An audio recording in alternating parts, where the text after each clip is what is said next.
take a moment to explain to you how acupuncture works. And before I do that, really what we need to understand is that what is health? Health is the ability of highly oxygenated blood that's very nutritious to be able to go to every single cell and tissue inside your body. So then really what is a disease or a disorder? It's the inability of that blood to be able to either get to that organ or those tissues, or you're simply not making enough blood. So what we do when we insert acupuncture needles, very thin hair-like acupuncture needles, into acupuncture points somewhere along the body, is really we're trying to stimulate blood and oxygen to a particular area of the body or to an organ in the body. And if you're wondering, how on earth can putting an acupuncture needle in a point on the hand affect the face, for example? I want you to actually think about a light for a moment.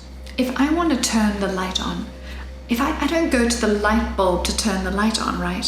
I go to the light switch because there's a wire coming from the light switch going all the way to the light bulb. Your body's very similar. You're like a computer. You have all these nerves that are coming from the center of the body, and they go down your arms and they also go down your legs. You can see them if you look at an anatomy chart. This is not Chinese medicine. This is how the body works. It's Western medicine. You can also see that you have blood vessels and lymphatic vessels. I like to think of them as plumbing that also go from the center of the body down the arms and down the legs. So if I want to actually influence your heart, which is going to help you to sleep this evening, I want to stick a very thin needle somewhere along your heart nerve or your heart wire that actually comes all the way here and goes to your heart. So I can do the same with any organ in your body.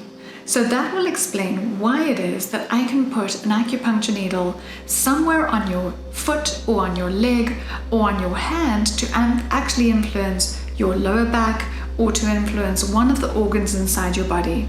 Let's say, for example, we're trying to help your stomach because you suffer from acid reflux. We could put a point on one of those wires, one of those nerves that actually goes up into that organ. Really, it's that simple. I hope this makes it easier for you to understand how acupuncture works.